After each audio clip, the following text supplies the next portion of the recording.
What's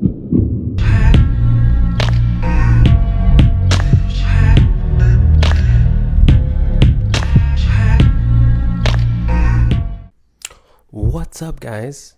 Welcome to my podcast. This is episode 4, and I'm just trucking away, man.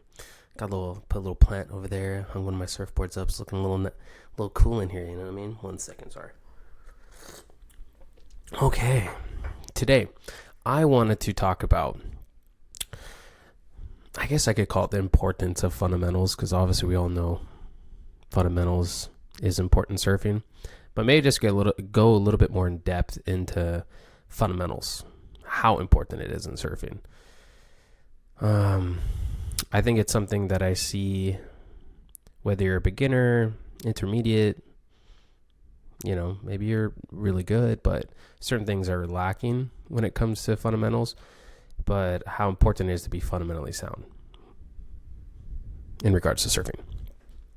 Okay, so I would think depending on what types of waves and stuff you grew up surfing. Me being from Maui, obviously I'm growing up surfing point breaks more so of the time. Depending if you're wherever you are in the world, if you're mainly surfing beach breaks, can this apply? I feel like it could. I think it can. So if you look at a lot of surfers, there are some surfers who are they're really good doing airs. They're coming off the top. Maybe sometimes it might be a little flicky, but I think one thing that kind of may be lacking in regards to just people who are coming up, or maybe they're pretty decent surfers, is the rail game, right? I'm touching base on this because I feel that I have a lot of experience in this topic, and obviously I am always still learning myself, and these are just kind of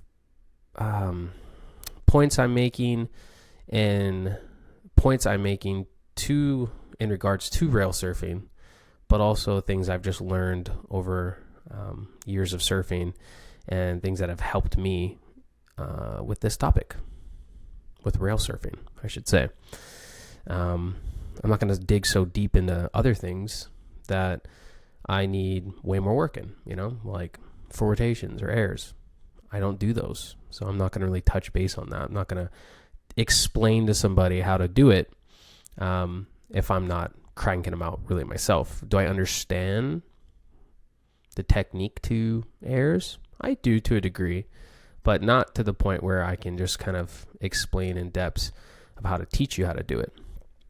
So yeah, but when it comes to rail surfing, yeah, I've spent a lot of, more so of my surf career and my time in the ocean, kind of just rail surfing. There's always room to improve in other areas. I'm just ranting at this point. Okay. With that being said, if you are having trouble engaging your rail, and I touched base on another video I made before about this, but if you have been surfing for years or whatever it is, and you're having a hard time just getting that true kind of Sonny Garcia, Pancho Sullivan rail game, that just true power horse type of rail game surfing, the one thing that I'll recommend, the only thing really in the sense of tools that I'll recommend, and when I say tools, I'm referring to your surfboards, is riding a step up. And you're like, what? I'm saying ride a step up. I've talked with a friend of mine about this before, but if I could coach a kid, and this is how I would go about it. Not everyone, we all, like I said, I think surfing is very subjective. Everyone has their ways of viewing this topic.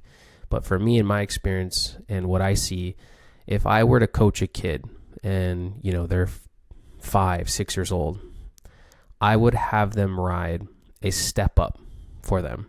So if their normal short board's like a 4-foot board, I'd put them on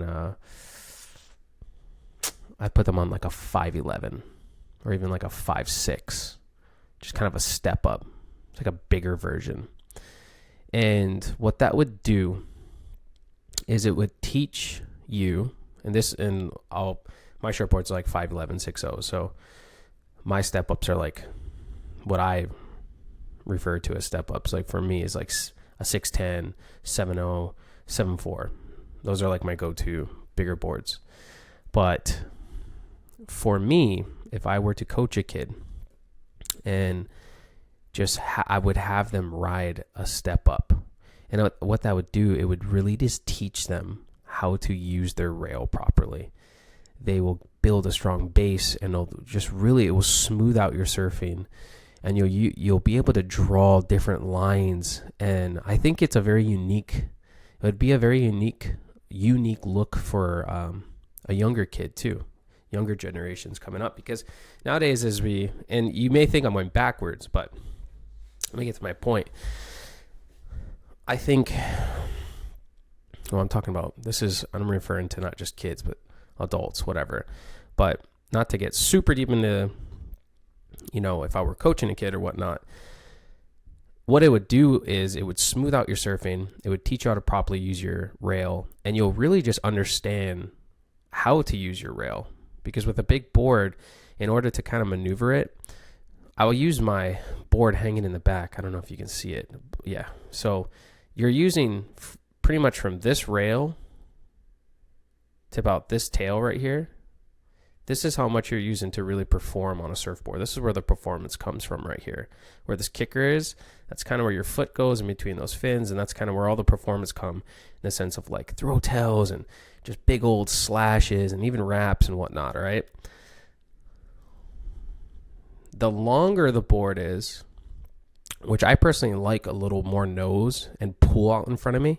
I like that heaviness, that kind of just a little bit more length out on the surfboard. I personally like it. But when you understand, when you're riding like a 6'10", 7'4", you're really just using this much of your board for performance right here.